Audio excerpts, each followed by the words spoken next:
বলি না ইয়া রাসূলুল্লাহ। আমার নবী আপনার নবী বলেন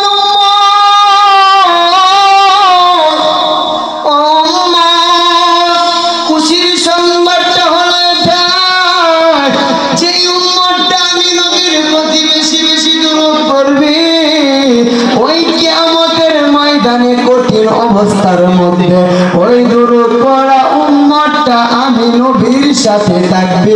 জোরে জোরে বলি না সুবহানাল্লাহ। আমরা নবীর সাথে থাকতে চাই কি চাই না? ওই কিয়ামতের ময়দান কঠিন ময়দান, ওই কিয়ামতের ময়দানে যদি আপনার আমার নবী আপন হয়ে যায় আর কোনো চিন্তা থাকবে না। কিন্তু নবীকে পাইতে হলে আগে কামেল ওলির কাছে যেতে হবে। কথা বলেন ঠিক না? ওলি আল্লাহর কাছে কেন যাবেন?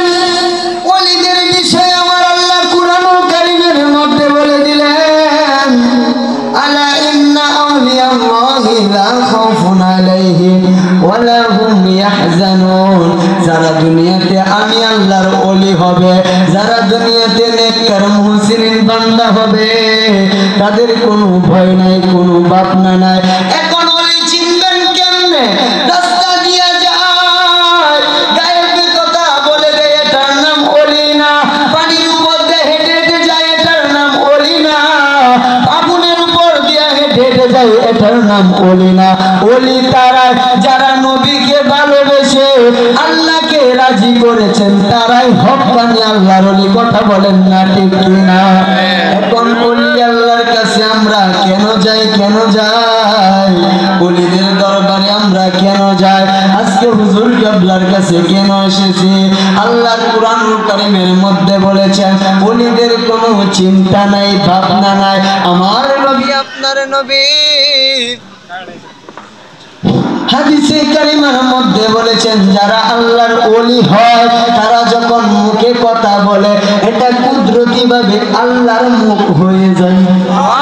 আরো জোরে, তারা যখন হাতে ধরে এটা তার হাত থাকে না, এটা কুদরতি ভাবে আল্লাহর হাত হয়ে যায়। আরো জোরে বলি না সুবহানাল্লাহ। এখন বলবে ওলি আল্লাহর কাছে আমরা কেন যাই? কেন যাই? আপনি আমি হচ্ছি গুনাহগার, আল্লাহর কাছে চাইলে আমরা হচ্ছি গুনাহগার। কেউ বুকে হাত দিয়ে বলতে পারবো আমরা নেককার? তো আমরা গুনাহগার। আল্লাহর ওলিদের কাছে আমরা যাই, আল্লাহর কাছে যখন আমরা আছি গুনাহগার, আল্লাহর কাছে যখন বলি আল্লাহ আমাকে এইটা দাও ওইটা দাও, আল্লাহ আমাদের দিকে তাকাতেও পারে নাও তাকাতে পারে, কোনো নিশ্চয়তা নাই।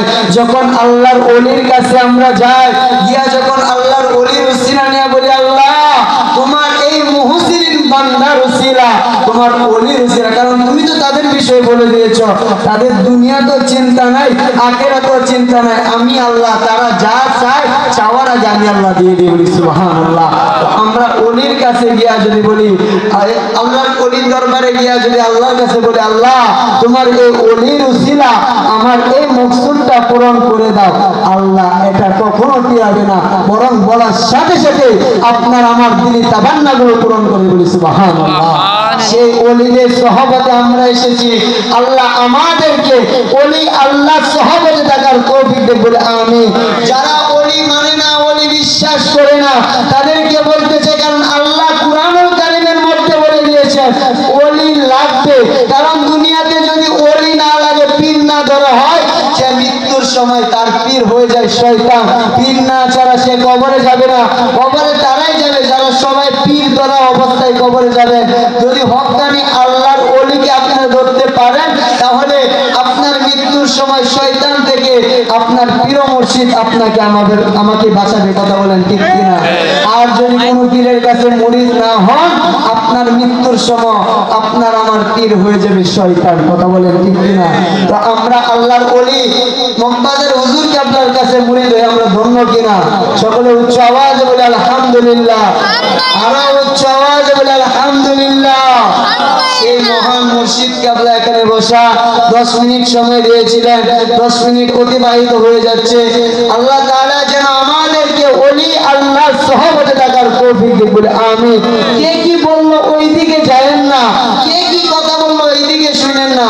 আপনি আপনার পীর মুর্শিদের দিকে তাকান, আপনার পীর মুর্শিদের দিকে তাকিয়ে দেখবেন, যদি একটু নজর দেয় আপনার আমার জিন্দেগির বেলা পার হয়ে যাবে। সুবহানাল্লাহ।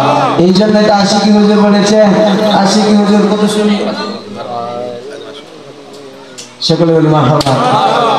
দয়াল হামিদ চান দয়া করে চরণ করদান, দয়াল বাবা দান দয়া করে চরণ করদান। জীবন আমার ধন্য হলো, জীবন আমার ধন্য হলো, তুমি আমার বাবা জান দয়া করে চরণ করদান, দয়াল হামিদ দয়া করে চরণ করদান। সেই ওলিদের মাহফিলের মধ্যে আপনি আমি এসেছি, আল্লাহ আপনাকে আমাকে যেহেতু এনে দিয়েছে, মুহাব্বত নিয়ে ওলি আল্লাহ সহবতে নিয়ে বসে যান। কেন না একদিন আমার বড় পীর আব্দুল কাদের জিলানী রাদিয়াল্লাহু তাআলা আনহু তিনি তার হুজরা বানায় বসে আছেন। হঠাৎ করে এক ভক্ত মুরিদ এসে বলে, হুজুর আমার বাড়িতে একটা মাহফিল করতে যাচ্ছি, একটা মাহফিল করতে যাচ্ছি, গাউসে পাকের মাহফিল কেমন হয়, গাউসে পাকের মাহফিল কেমন হয় একটু মনোযোগ দিয়ে শুনুন বাবা। ওলি আল্লাহদের মাহফিলে আসলে, ওলি আল্লাহ যেখানে দেখেন সেখানে আসলে কি লাভ হয়। আজকে হুজুর কেবলারে দাওয়াত দিয়ে এনেছেন, ভক্তজন মুরিদান গেছে, হুজুর আমার বাড়িতে মাহফিল করতে চাই, হুজুর দাওয়াত রাখছে বলে আজকে এসেছে, কথা বলেন ঠিক কিনা? আমার আব্দুল কাদের জিলানী তার হুজরা খানার মধ্যে বসে আছেন, এমন অবস্থার মধ্যে এক ভক্ত মুরিদ এসে বলে, হুজুর আমার বাড়িতে একটা মাহফিল করতে যাচ্ছি, আপনি যদি দাওয়াত রাখেন আমি আপনাকে দাওয়াত করতে এসেছি।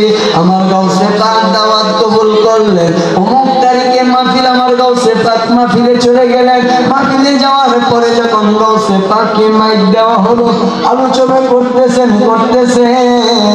আলোচনার ভিতরে হঠাৎ জিকির দিয়েছে, আল্লাহু আল্লাহ আল্লাহু আল্লাহ আল্লাহু এইভাবে আব্দুল কাদের জিলানী জিকির করতেছেন আপু।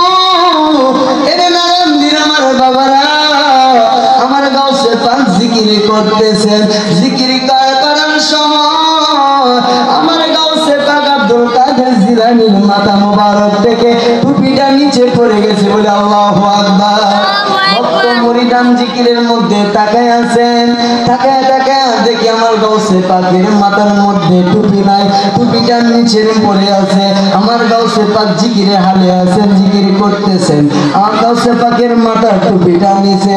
ভক্ত মুরিদান আদব রক্ষা করতে গিয়া তাদের সবার মাথার টুপিটা খুলে গাউসে পাক আব্দুল কাদের জিলানী রাদিয়াল্লাহু তাআলা আনহু টুপির সাথে রেখে দিলেন। সকলের মাথার টুপি খুলে রেখে সবাই যখন জিকির করতেছেন, এমন সময় ভক্ত মুরিদান দেখে আমার গাউসে পাকের টুপির সাথে সবার টুপি, ওই জায়গার মধ্যে একটা মহিলার উড়নাও দেখা যাইতেছে। জোরে জোরে বলি না সুবহানাল্লাহ, আরো জোরে বলি না সুবহানাল্লাহ। ভক্ত মুরিদান কিছু বলে না। গাউসে পাক যখন মাহফিল শেষ করলেন, মাহফিল শেষ করার পরে আমার গাউসে পাক টুপিটা মাথার মধ্যে পরে নিলেন। মাথার মধ্যে যখন টুপিটা পরে নিলেন, ভক্ত মুরিদান সবার টুপি যার যার টুপি মাথার মধ্যে পরে নিলেন। আবার তাকায় দেখে মহিলার উড়নাটা আর দেখা যায় না। আল্লাহু আকবার, জোরে বলি না। এবার ভক্ত মুরিদান জিজ্ঞাসা করে, হুজুর ও হুজুর আপনি যখন মাহফিল করতেছেন, যখন জিকিরের হালের মধ্যে গিয়েছেন, আপনার মাথা থেকে টুপিটা নিচে পড়ে গেছে, আমরা সবাই আদব রক্ষা করতে গিয়া আমাদের মাথার টুপিটা খুলে আপনার টুপির সাথে রেখে দিলাম। ও হুজুর আমরা সবাই জানতে চাই ওই জায়গার মধ্যে মহিলার উন্না আসলো কই থেকে? আল্লাহু আকবার বলে। আমার গাউসে পাক বলতেছেন, ভক্ত মুরিদানেরা রে, ও ভক্ত মুরিদানেরা শুনো, শোনো শোনো, তোমরা যখন জিকির করতেছিলা, যখন পাগল হয়ে গেছো, ওলি আল্লাহদের সাথে জিকির করলে কেমন লাভ?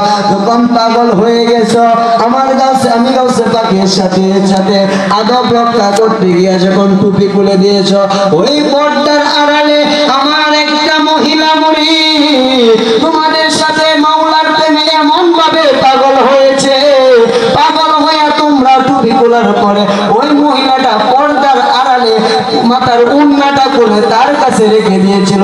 আমার আল্লাহ ফেরেশতা দিয়া ওই উন্নাটা তোমাদের টুপির সাথে একসাথে করে নিয়েছে, বলি সুবহানাল্লাহ।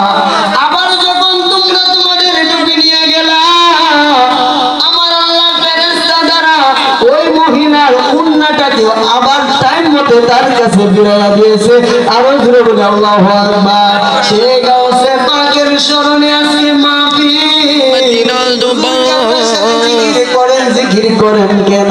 জিকির করলে হুজুর কেবলার সাথে যদি জিকির করতে পারে, ওই জিকিরটা এমনও হতে পারে আমার আল্লাহ কবুল করে নিতে পারে। সুবহানাল্লাহ। আরো জোরে বলি সুবহানাল্লাহ। সেই গাউসে পাক কেমন গাউসে পাক?